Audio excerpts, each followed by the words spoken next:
warahmatullahi wabarakatuh. Hai teman-teman, bagaimana kabarnya hari ini? Alhamdulillah, luar biasa, Allahu Akbar. Teman-teman, kalian ingin tahu tidak cerita tentang lebah? Kutias mau cerita tentang lebah. Ada apa di sini ya? Kutias mau cerita pakai apa? Apa ini di sini? Kita lihat sama-sama ya.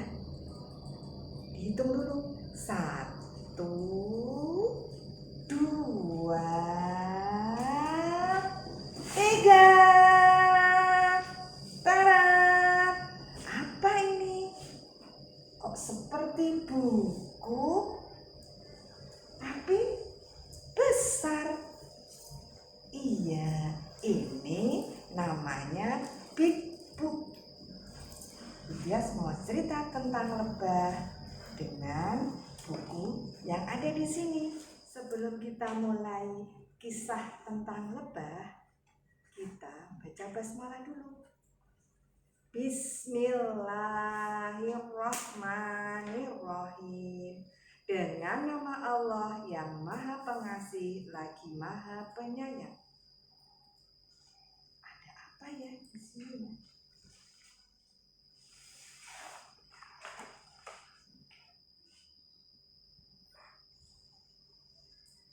Lebah adalah salah satu binatang yang disebutkan di dalam Al-Quran di surat An-Naml. A'udzu billahi minasyaitonirrajim.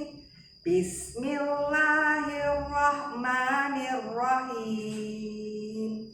Tsumma kuli min kulli tsamarat fasluki subula rabbiki dzulula yakhruju min butuniha syarabum mukhtalifun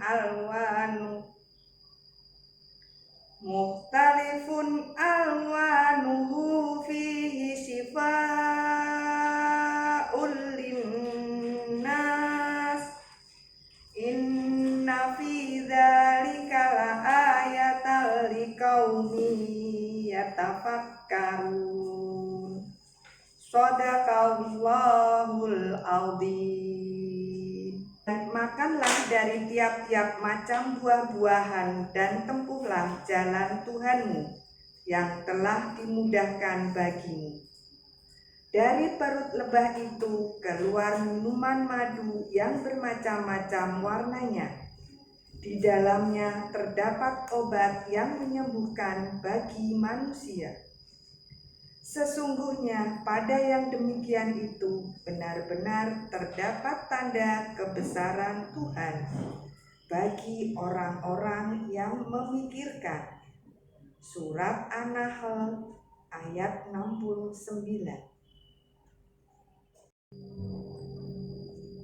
Kisah Lala si lebah. Lala adalah seekor lebah pekerja yang rajin. Setiap hari dia terbang mencari bunga-bunga yang bermekaran.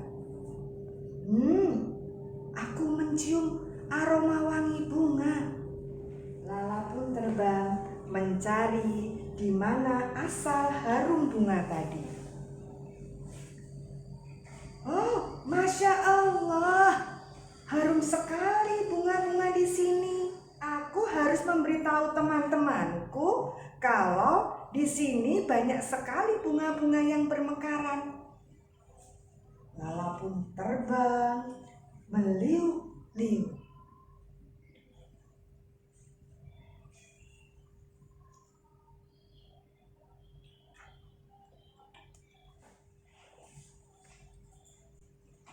Setelah menemukan bunga, Lala pun teringat teman-temannya. Dia memberi tanda dengan terbang meliuk-liuk seperti angka 8. Teman-teman Lala pun semua berdatangan untuk mencari cairan yang ada di dalam bunga. Lala adalah lebah pekerja. Dia bersama teman-temannya mencari nektar, yaitu cairan manis yang ada di dalam tanaman berbunga. Dia menghisap cairan manis yang ada di dalam bunga yang disebut nektar. Lala dan teman-temannya menghisap tanpa merusak bunga yang dia hinggapi.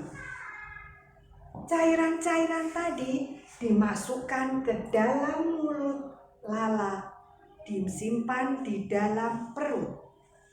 Dan selain itu, dia juga mengambil tepung sari yang ada di bunga tadi dengan ditempelkan pada kaki-kakinya.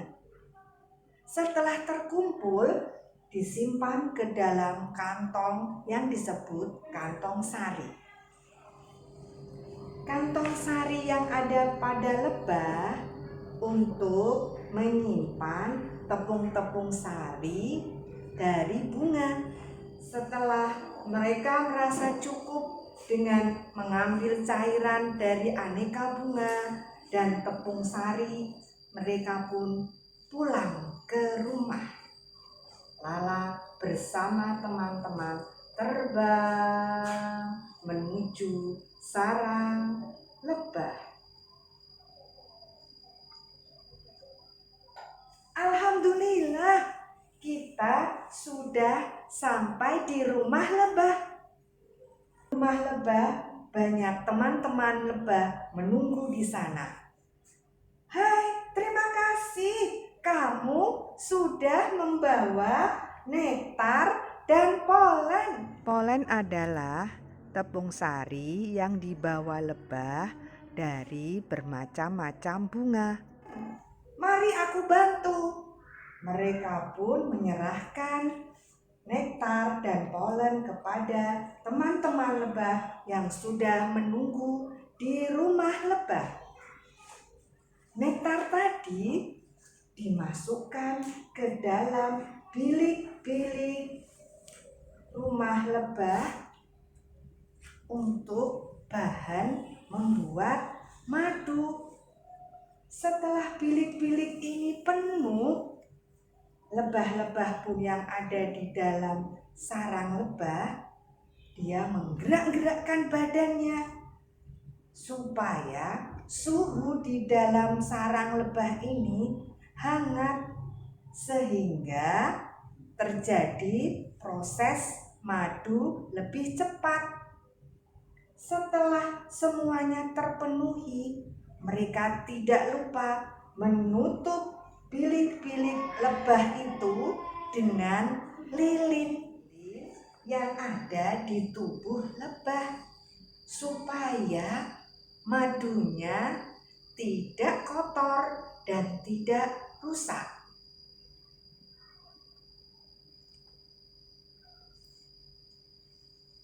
Kalian pengen tahu tidak? Apa saja bagian-bagian tubuh dari lebah? Mari kita lihat.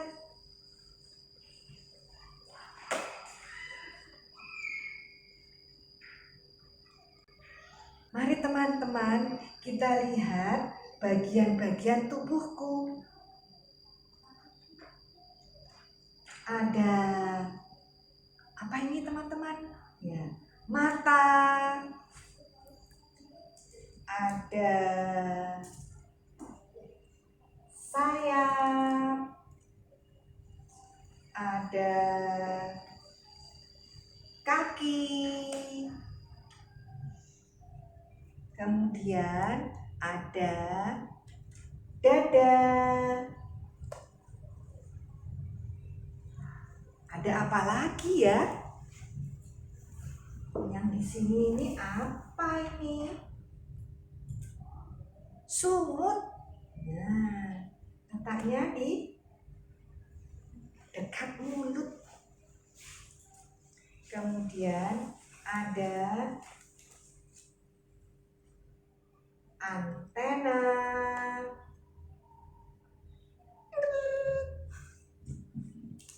Ada apa lagi? Lilin. Nih, lilin letaknya di perut lebah.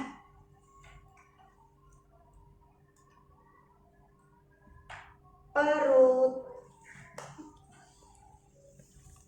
Dan sengat. Ini adalah senjatanya lebah kalau dia terganggu.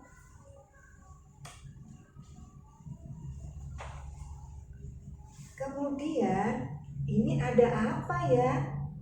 Oh, ini kantong yang untuk menyimpan tepung sari. Kalian pengen tahu tidak? Siapa saja keluargaku? Kalau pengen tahu, kita lihat nih yang ada di sini. Ada lebah yang paling besar. Nih ada yang paling besar.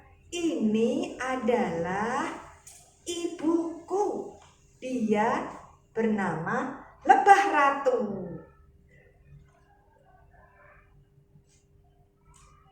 Lebah ratu tugasnya bertelur.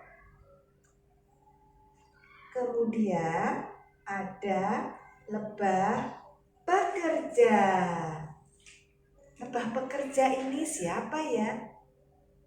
Inilah aku. Aku adalah lebah pekerja. Aku dan lebah ratu termasuk lebah betina. Tapi kalau aku gak bisa bertelur, tugasku hanya mencari cairan dan mengumpulkan, kemudian merawat lebah-lebah yang ada di sarang. Kami bekerja bersama-sama. Masih ada satu lagi lebah. Lebah apa ya?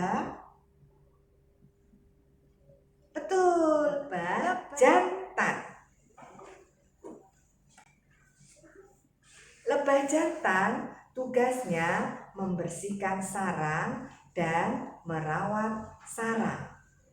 Bagaimana aku berkembang biak? Lala ingin menceritakan pada kalian proses perkembangbiakan lebah.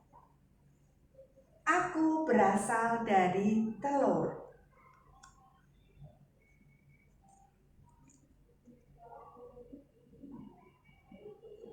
Kemudian berubah menjadi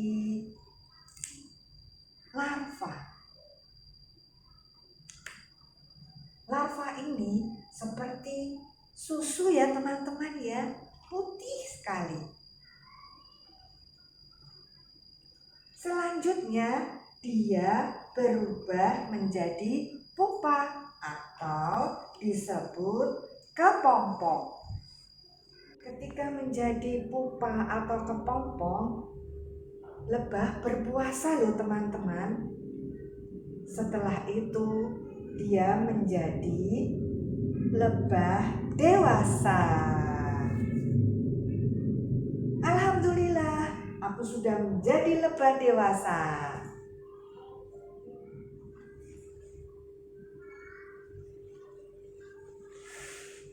Hah? Ini apa? Kenapa Lala? Aku punya senjata yang namanya sengat. Kalian harus hati-hati, jangan mengganggu atau mengusikku. Nanti aku akan mengeluarkan sengatku. Dan rasanya sakit teman-teman kalau kena sengat lebah. Karena itu beracun. Bisa membuat kulit kalian bengkak. Tapi setelah mengeluarkan sengat, aku mati. Karena kantong sengatku ikut terlepas. Kasihan ya. Tapi manfaatku Aku sangat bermanfaat untuk manusia. Hasil dari lebah adalah, kalian pasti sudah tahu, madu,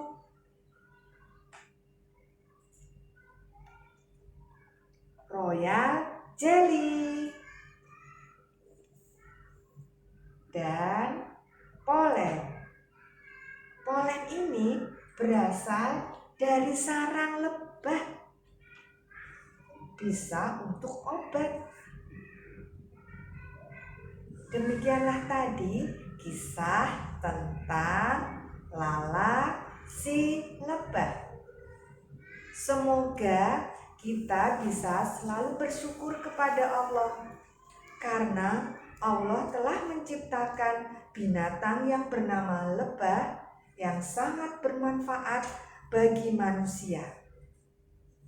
Teman-teman, setelah kita selesai mendengarkan cerita tentang kisah Lala si lebah, jangan lupa kita mengucapkan